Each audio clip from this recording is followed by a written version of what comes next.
Hello everyone, it's Monika here and welcome to my channel. Today is day number 4 of this 12 days of Christmas collaboration together with Katarina, Benita, Monika, Shirley, Mel and myself. So day number 4.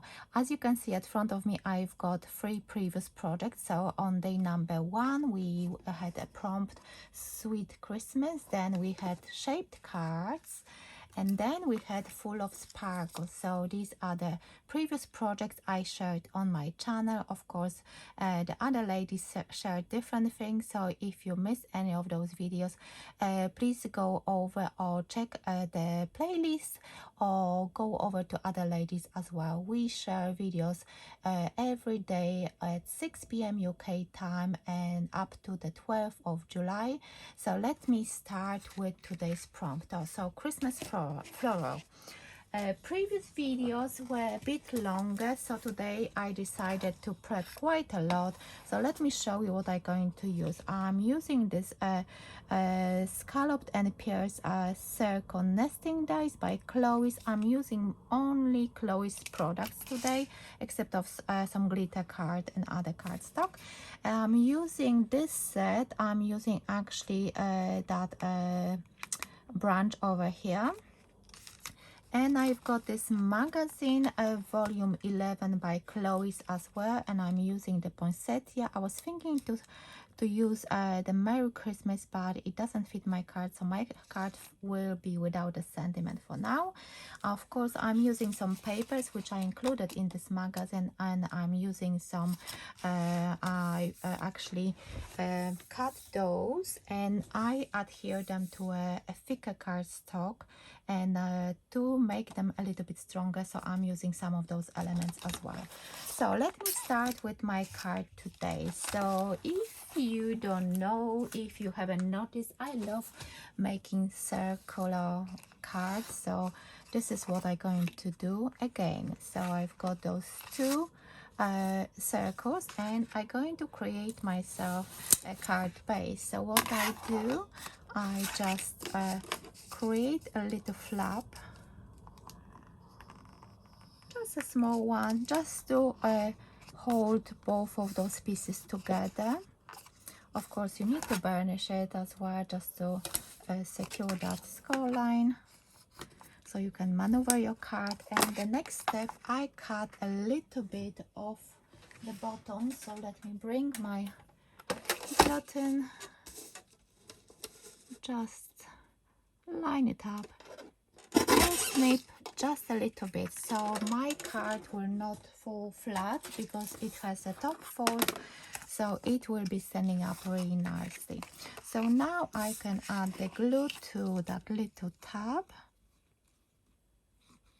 and as always I will try to grab it with some wooden pegs I've got handy always, because if you know my channel, that's how I do it.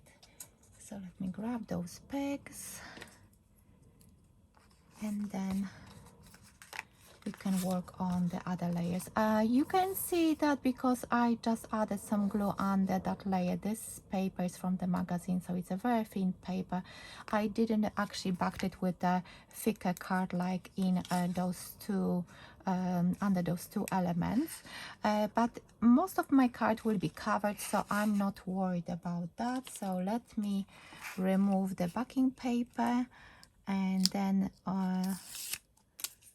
because I added some 3D foam pads,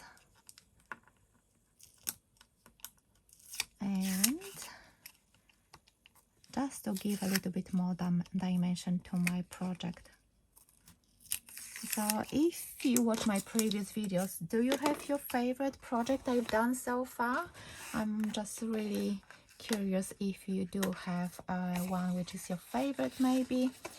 So now let me just open my card, burnish it here again, and what I do, this little cut at the bottom helps me, because then I'm going to line it up with the grid on my mat, which is going to be a bit higher, and you probably are not going to see it, but then I'm usually using this butterfly here, and this way my card stays in place, and then I can easily work on the front of my card without worrying that when I place a sentiment it's going to be a bit wonky.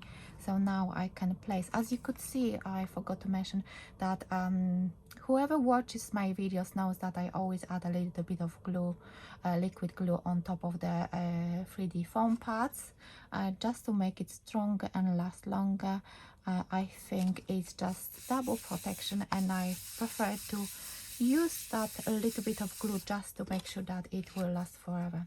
So now I was thinking to create some this type of composition, and I'm going to add the flowers which I prepared. So I think I will add that tree completely flat, and I'm not going to be adding a lot of glue on the edges because I like the look of that tree, which just those sides are raising up a little bit. So I think it just gives that extra dimension as well to this card.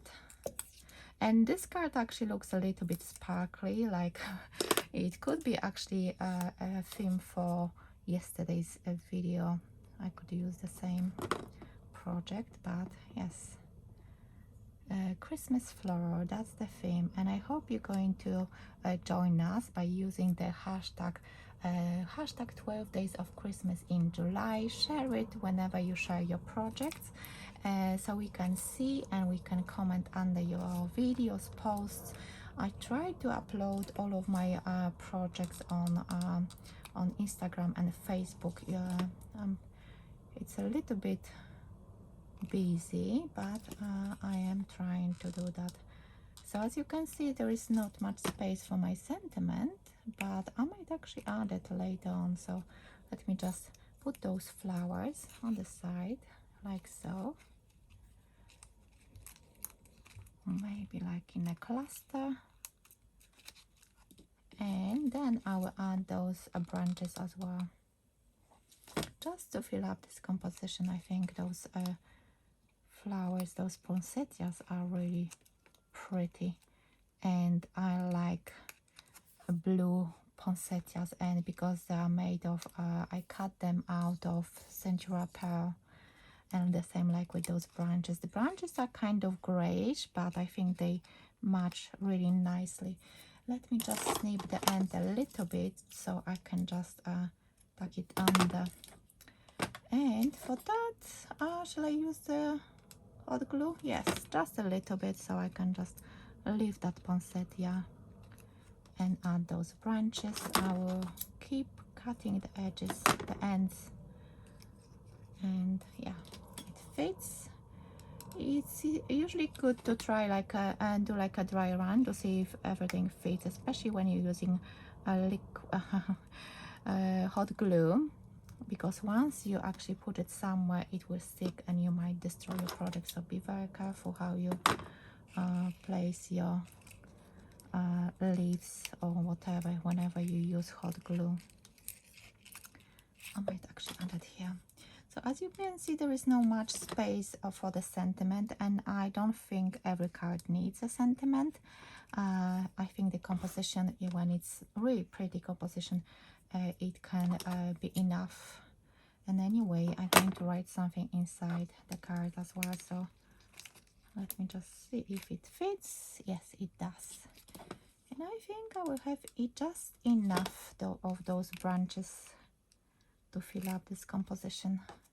And I like how they look, that they are actually raised up a little bit, and they've got this natural look.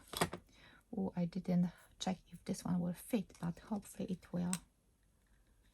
Yes. Oh, yes. I think it looks really pretty. So yeah, I have to get rid of those strings from that. Actually, I've got another branch. Shall I? Oh, look at this. I think it looks perfect. So one more, and I'm done. See, very quick tutorial, very quick make, especially because I actually prepared a lot this time. I just didn't want to do another video which is quite long. I could actually let me actually do something. Let me just cut a small strip of paper It's maybe not 100% straight, but if I could place a sentiment just here, like a short one, very small one, that would look really pretty. But for now, I am going to leave it as it is, because this video is under 15 minutes, which is something which doesn't happen very often on my channel, but I really like it. Let me know what do you think about this card. For the today's theme is Christmas floral. I had to double check my list because, you know, the amount of things I'm recording lately is it's best to check before I say something. Anyway, thank you so much for watching. Let me know what do you think about this project. Hop over to other ladies, hop over to Katarina, Benita, Monika, Shirley and Mel. Check out what they've created for today's prompt and let me know what do you think about this card. I just love to reading your comments, and if you are new to my channel and if you like what you see, please consider subscribing so you're not going to miss any new upcoming videos. So I hope you like this project, and hopefully I will see you tomorrow with a new prompt.